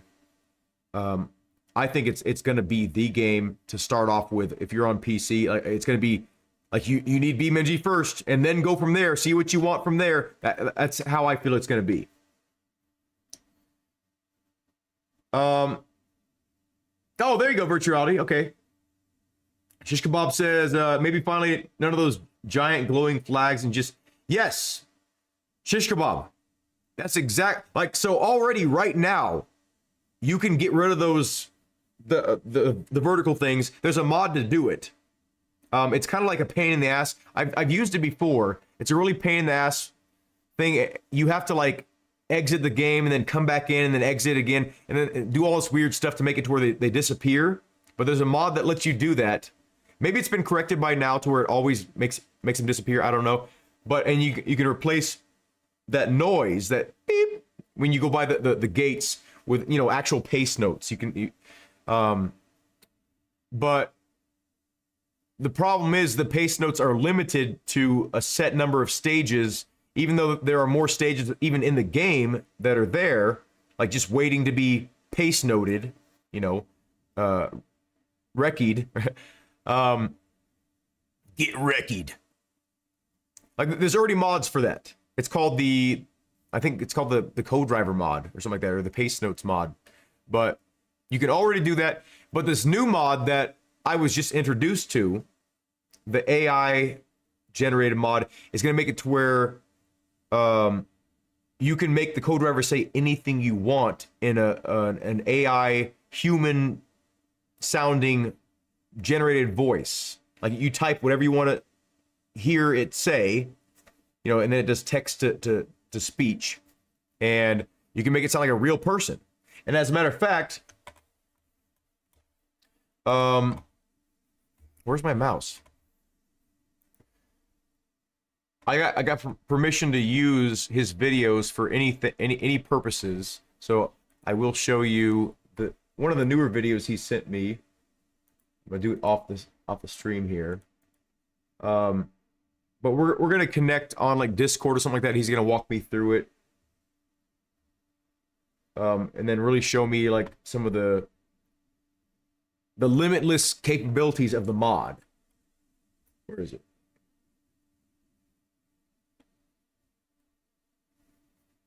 Here it is.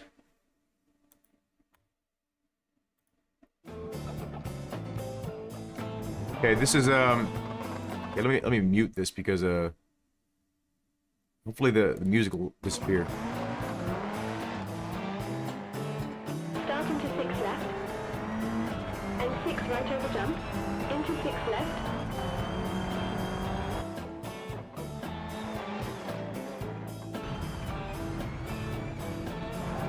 into 4 right minus, keep in.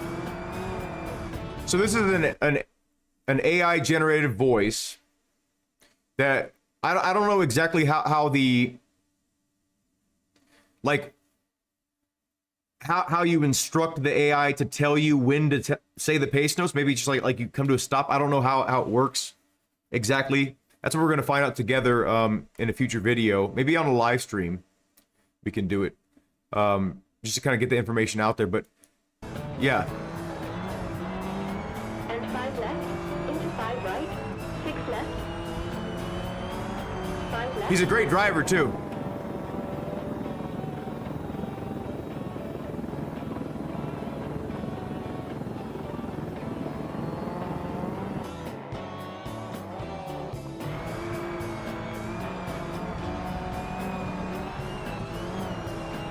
Left, 100. 5 left tighten. Caution, keep in. Into Now he admits that he is not a content creator, so he told me like he's like, hey, like I'm not like a content creator, so I'm not really well versed in this kind of stuff. So you know, he's like, I'm glad you're interested in this project because you know. Anyway, so I'm gonna help this guy spread the word and I think this is going to be a huge. I think just BeamNG in general is going to be huge for the rally community. Once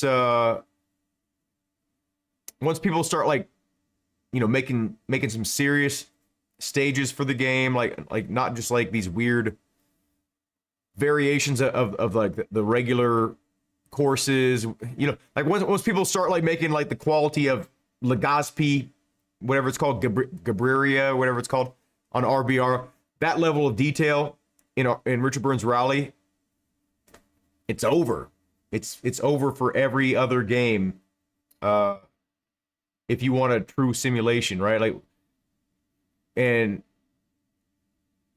it's just not quite there yet. It's almost there. It's almost there. Yeah, you can make huge. Yes, correct. So Shish Kebaba. Here's what I've always wanted to do this in a game, and BeamNG will make it possible at some point. I want to be able to travel from one stage to the next, right? Have to go through like the city to go to the next stage. Obviously keep your, I want to be able to do that part of rally, because I don't know if I'm going to ever have the opportunity or the money to be able to experience that type of event in real life, right? And I would love to at least be able to simulate the experience, and BeamNG will allow us to do that. If someone can make the system, to where like it'll automatically change the pace notes to wherever you are. Like there's things that have to be done still, but it will be possible in BeamNG at some point if the right minds are geared towards it. And one thing that we were trying to accomplish in Assetto Corsa was an all-in-one rally package. All the cars, all the stages, all the pace notes, all the mods you would need to make Assetto Corsa into a dedicated rally game. And it kind of fizzled out, right? There's tons of mods, separate mods, but I wanted to get together a group of people that just had, you click one download and you click one button when you're in Assetto Corsa, and then you're just like you're in that, right? The rally package. And that didn't really come to fruition, unfortunately. I had some people that were working with me on stage development and working with me on, I was going to record like a pace note mod for, but it just didn't happen. Like, and the project kind of like just like died out. Had people working on physics for it. It was working out really good, but my contribution was just like spreading the word, and then also providing a co-driver mod. Like I was going to record a co-driver mod with the Patrick Bruner mod. Anyway, but yeah, so BeamNG has provided a lot of hope for me in that, every update that comes out for BeamNG is bringing us one step closer to like the perfect car simulation game. Not just like F1, not just rally, not just NASCAR, whatever. It's the perfect car. It can be a perfect car simulation game. There's gonna come a point in all of our lives where cars are not gonna be part of our daily life, probably, right? As technology advances, cars are becoming less important. Even right now, I have friends that they don't even have a car. They don't need a car. They work from home. They work on their computer. Cars will be self-driving soon. Like, so, I mean, who's to say in 10 years, 15 years that our cars are going to even allow us to drive them? You buy a car from whatever manufacturer, like maybe driving has become outlawed, illegal. Maybe you can only drive a car when you're a professional race car driver on a closed circuit. Like we don't know what the future is. So sim racing is very important to preserve this sensation for us.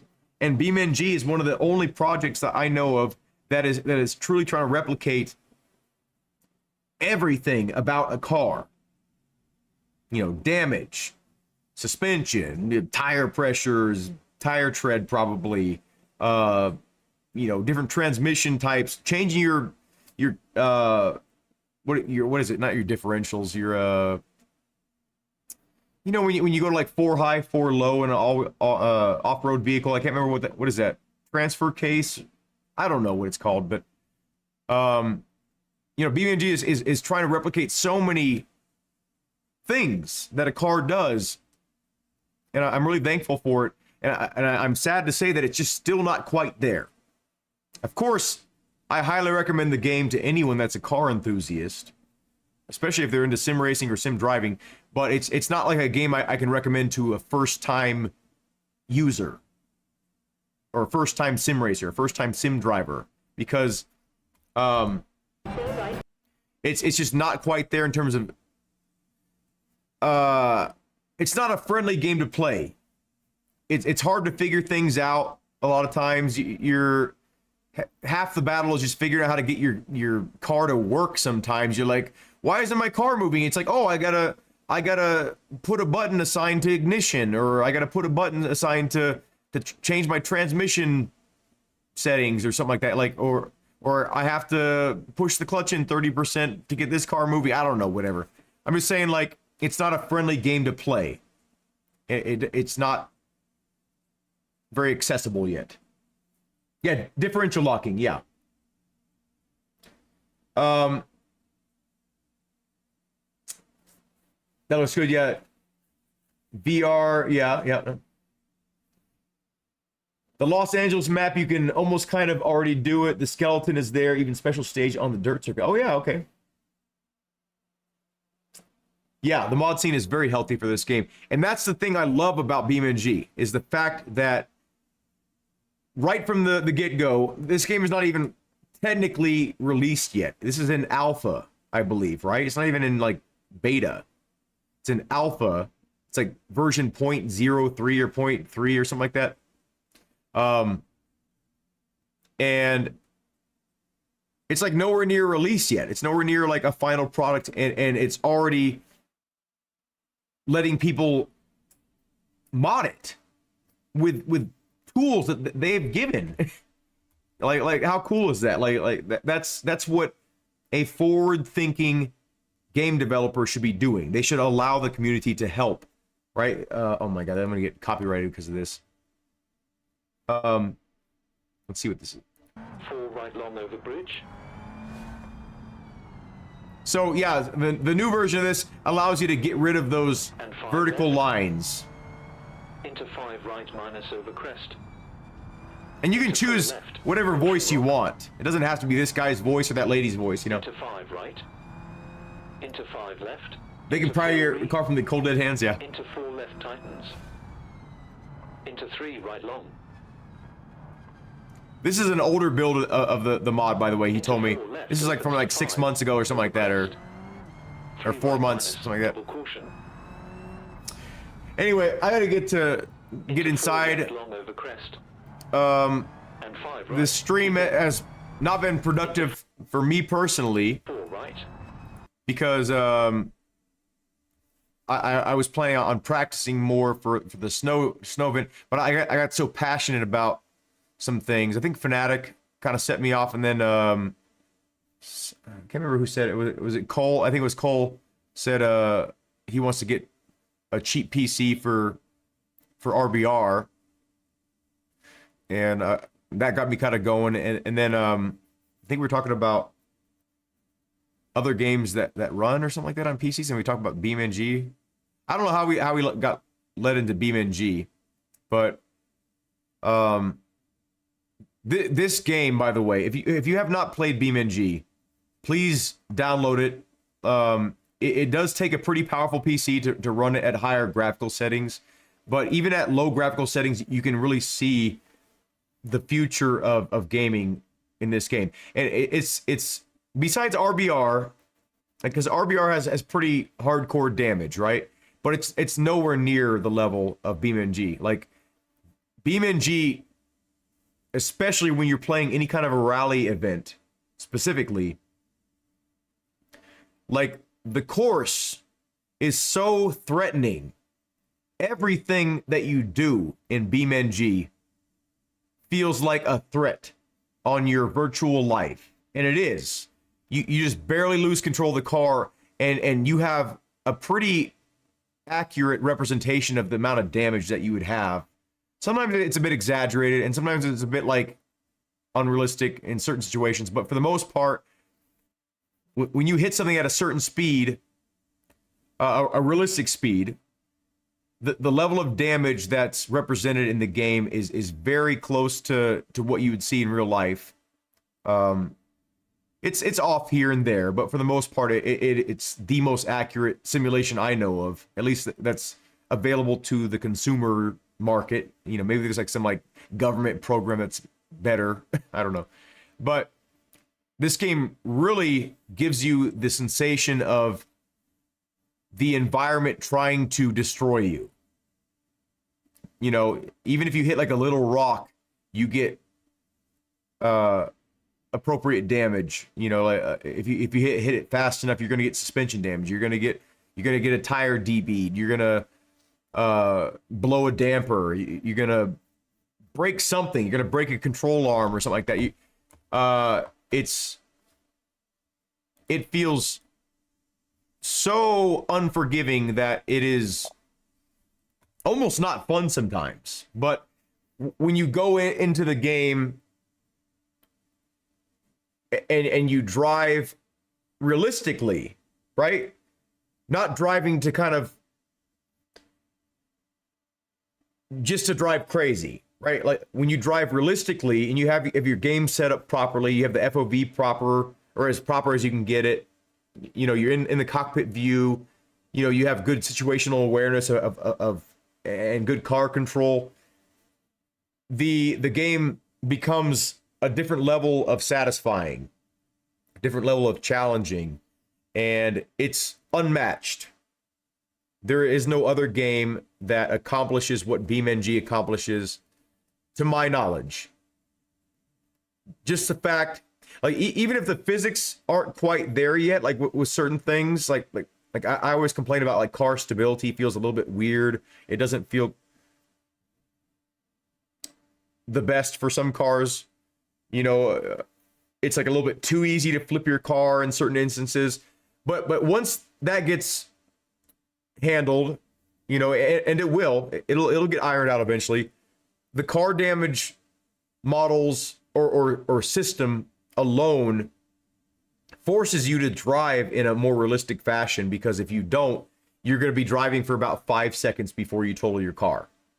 Like, you cannot drive in BeamNG unrealistically and get away with it for too long. You can get away with it for a little bit, maybe like a couple minutes, you know, if you're really good.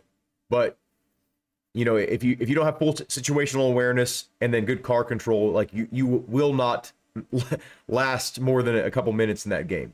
But of course, that's also one of the things that's fun about the game is the damage model.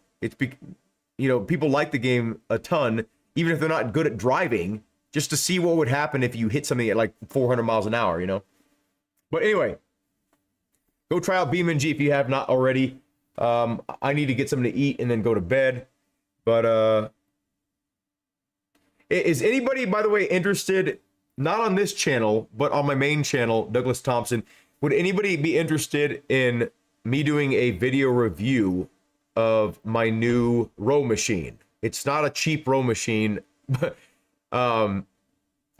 it costs way too much for what it is, honestly. But it's one of the better quality ones that I think has a lifetime warranty. So if anything breaks, okay, whatever.